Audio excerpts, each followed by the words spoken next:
Okay, people, everyone is always asking me how I make up my recipes, how I find my recipes, how I decide what to put in everything. So today I'm going to make up a recipe, which I honestly don't do that often. I think more often than not, I look up several recipes of the same dish and I take different things from those recipes. I don't really look through recipe books or follow a straight recipe ever. I will watch like 2 or 3 YouTube videos when I'm bored, and then that will like inspire me to make whatever I feel like making. So that's usually like my process. But every once in a while I will like entirely just make up a recipe because it popped into my head. So that's what I'm gonna try and do today. So I have made Panang curry paste before. I also have one that is store-bought, obviously not as good, but the closest one that I found that is store-bought.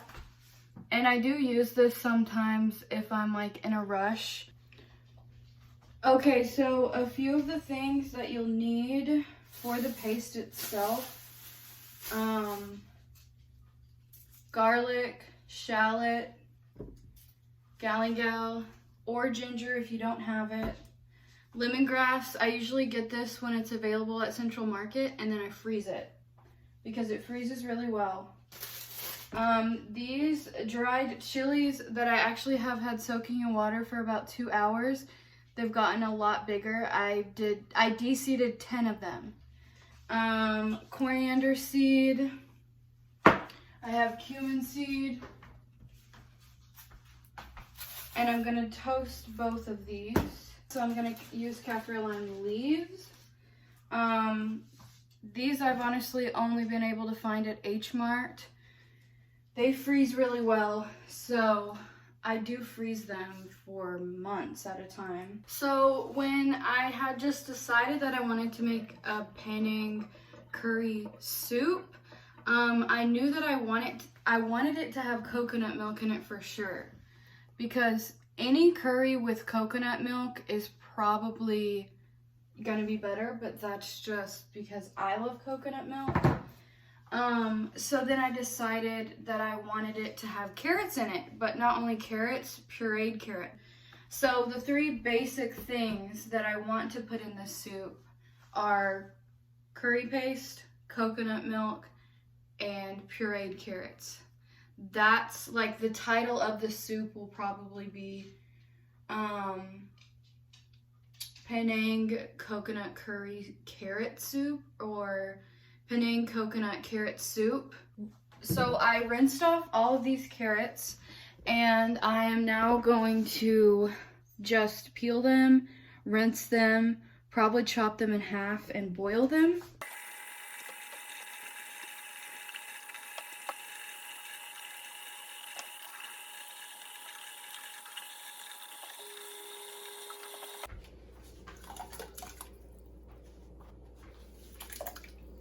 That I have had a lot of coconut curry soups, coconut curries, coconut curry dishes, Panang coconut curry dishes. So that part in itself is not, obviously, not some novel idea that I thought up myself. I've just never seen a soup, a Panang coconut curry soup with pureed carrots. The pureed carrot part is the part I personally have not seen. So for the Panang curry, I want to toast the coriander seeds and the cumin seeds. So I have my little skillet. I honestly don't usually measure when I make this. Just don't let it burn. Okay guys, so during this part I was talking, but it was way too long, so I just wanted to speed it up a little. I'm just basically roughly chopping everything so it's easier to incorporate in the mortar and pestle. That's lime zest. And yeah, I'm just smashing everything together. Those are the red chilies. Then I end up taking everything out and just smashing up the dry ingredients so it's easier to make them into a powder. That's the cumin seed, coriander seed, and the roasted peanuts. So yeah, I take out all the wet ingredients. This is me smashing the dry ingredients, add the white pepper and salt, and then I add all the wet ingredients back in. And yeah, you just smash it up and incorporate it all together. Here's what it looks like now. Beautiful. It's really fragrant. It's smelling up the whole kitchen. Ended up forgetting a few things, so here's everything used in the Panang curry. I forgot the dry roasted peanuts, salt, white pepper, and coriander roots. I didn't have coriander roots, so I just ended up using the stem of the cilantro. But yeah, here's everything so that you can see it all together. Oops. I'm gonna scoop these out. I'll probably have to use some of this carrot water in the food processor. Hope that they don't spill.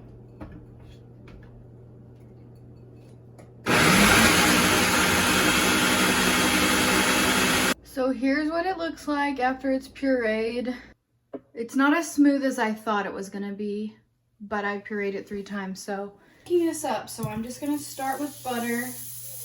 Okay, so here's some shallots and garlic. So I'll let these brown for a minute, and then I'll add in the chicken broth. Okay, so it's starting to look brown, so I'm gonna add the chicken broth. This is 3 cups. Okay, so I'm gonna start with 1 heaping spoonful of this paste. So this is the coconut milk that I get.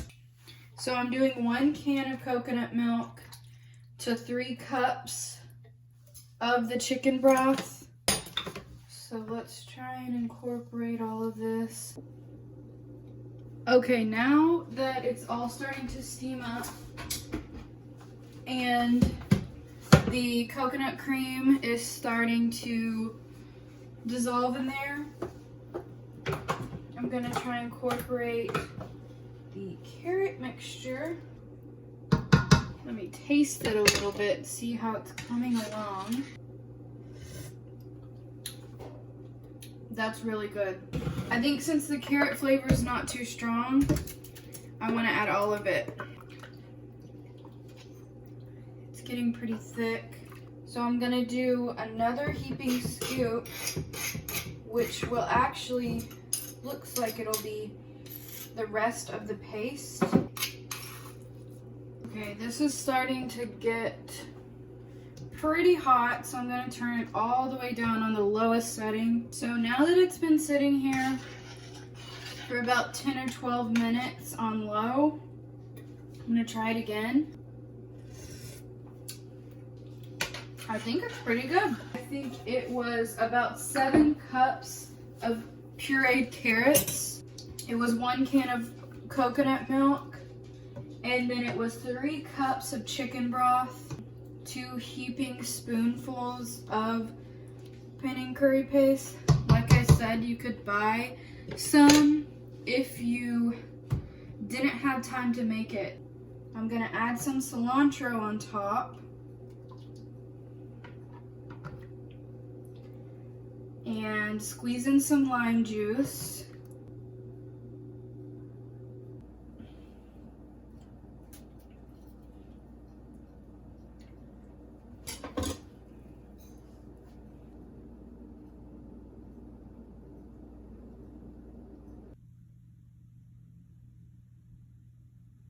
Okay, this is my reaction. You can't see it. Oh, spilled some. This is my reaction after eating a few bites, because I do have to like savor it, and then I'll know what I want to change next time. And I already know I want to put like a cup less of the carrot puree. It's a little bit stronger than I think I originally thought it was. So I would do 6 cups instead of 7. That's it. And that'll take a little of that flavor out. I think this is an A+. Not a 100%, but it's still an A+.